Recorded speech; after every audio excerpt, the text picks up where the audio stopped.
the same breath, he is the Son of Man. What makes our salvation so good? Because Jesus is our salvation.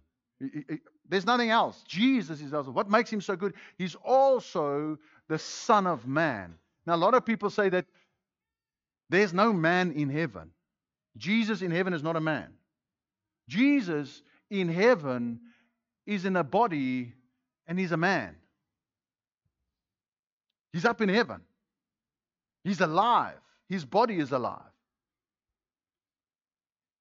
You see, there's certain divine qualities that Jesus left in heaven when he became human. So it's just fair, and I'm going to divulge that to you. It's just fair that when he left earth in the human body, that he left some human characteristics on the earth when he went into heaven.